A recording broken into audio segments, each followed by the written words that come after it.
Hi students, we are making another video for the formula list series. Today we are going to make the formula list for unit number 7, CMA part 1, unit number 7. You know that in this unit we mainly have the terminologies, like we don't have any major topic, but recently you noticed that when the Glime's labels did the reshuffling of units. So they put absorption and variable costing in this unit. So even if we have terminologies only, but still few basic formulas you need to keep in mind, which can be very helpful for you when you are going for the exam or when you are solving the different questions. Or these formulas can be very helpful for you to build the basic concept for management accounting. So we'll just have a look on this formula list. First formula, students, you need to keep in mind from this unit number 7, CMA part 1, total manufacturing cost is equal to direct materials, direct labor, and factory overhead. We also call here manufacturing overhead. It includes variable overhead and fixed overhead at the same time. So whenever you want to calculate the total manufacturing cost, you just need to add these three elements, correct? As a point, you can keep in mind, so total manufacturing cost is actually the product cost here, and selling and administrative cost we consider as period cost. Now, students, you want to calculate the total cost. One of the formula we discussed here, you will just add material, labor, overheads, you will have the total manufacturing cost. But sometime what will happen, he will not give you the data in this format. He will give you the data in terms of variable cost and in terms of fixed cost. So in that case, what you will have to do, total cost, you will calculate based on total variable cost and total fixed cost. So in order to calculate the total cost, you will add these two elements.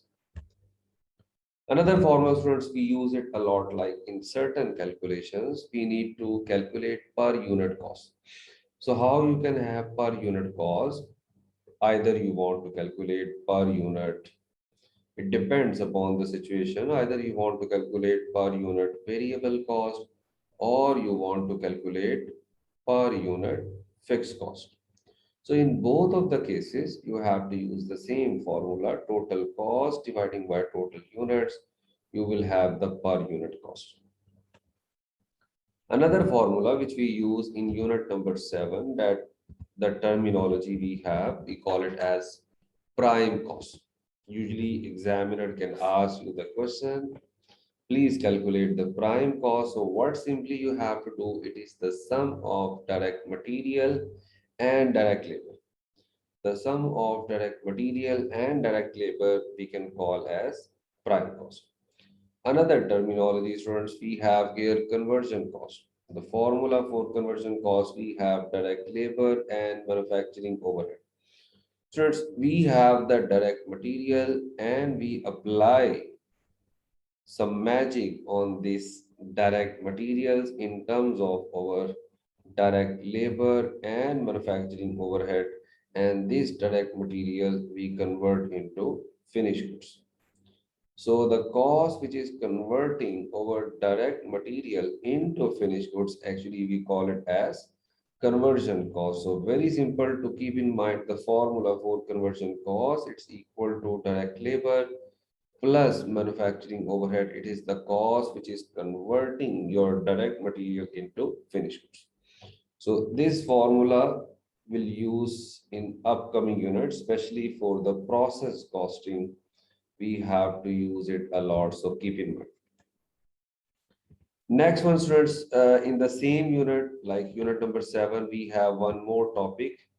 Um, Remember, we made another video for the terminology. So in that video, we explain you different terminologies. And one of the terminology we were having semi-variable fixed cost, which is a combination of fixed and variable cost at the same time. So in semi-variable cost, what is our task? Say one of the semi-variable costs, say 120,000, you already verified. It is semi-variable cost, mean to say part of this cost is fixed cost and part of this cost is variable cost. So usually you know that we have a question in the exam that we have to split up this cost. Say out of this 120, we want to know that how much is the variable cost and how much is the fixed cost. So to split up this one, we have a topic here in this unit, high and low point method. We use this formula here for high and low point method. This method help us to calculate variable portion of mixed cost. Like by using this formula, you will be able to find out how much is the variable cost either per hour or per unit. It depends which cost driver used in that particular topic. So by using high and low point method, you will be able to trace out how much is the variable cost per activity level. So which formula we use? Cost at highest activity level minus cost at lowest activity level dividing by highest activity level minus lowest activity level. For the calculation of this high and low method, you can look another video. Another one, students, once you will have the variable cost per unit, in the same topic, you will have to calculate total variable cost. So this simple formula, you can use variable cost per unit into activity level. So if activity level is giving you in terms of hours, in terms of units, so just multiply variable cost per unit with the activity. Students, the last topic for this unit, we have absorption and variable costing. So of course, we are not going to explain you about the topic in detail. For those explanations, we'll upload another videos. But here just showing you the formulas, like if you want to calculate the operating income as per absorption costing. So you will pick up the sales. From the sales, you will subtract the absorption cost of goods sold.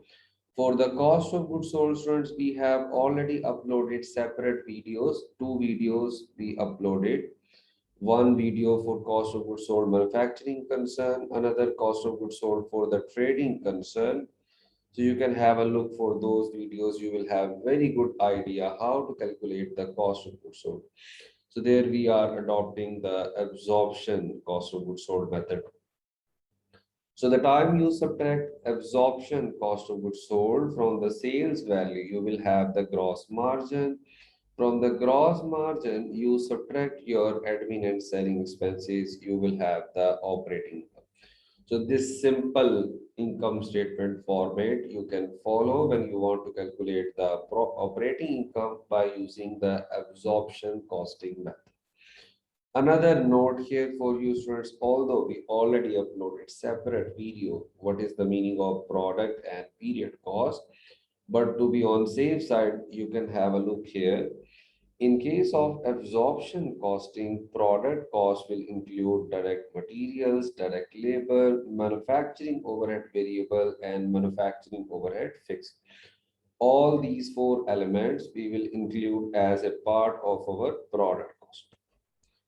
Another topic, students, we have in this unit, we call it as variable costing. So in case you want to calculate the operating income, if we are adopting the variable costing, so how we go?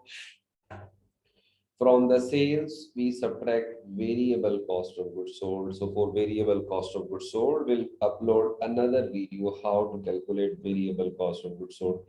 Less variable expenses, like that you can have the contribution margin. You can write the short formula for the contribution margin is equal to sales minus variable cost. Students, usually students get confused that they will only subtract variable manufacturing cost while calculating the contribution margin. Make sure here you are subtracting all kind of variable costs when you are calculating the contribution margin. Further, you subtract selling and administrative expenses, fixed portion, fixed production cost, and you will have the operating income. Product cost. Product cost in case of variable costing consists of direct materials, direct labor, and manufacturing overhead variable only. So like that, you will have total product cost, correct?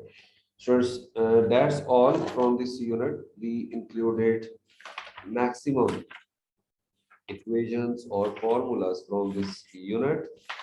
As I told you, this unit mainly consists of terminologies only. We only have one full-time topic, absorption and variable costing.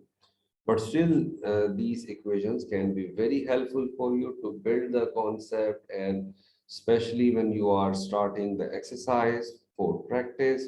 So you can have quick look on these equations, which can be very helpful for your concept. Thank you very much.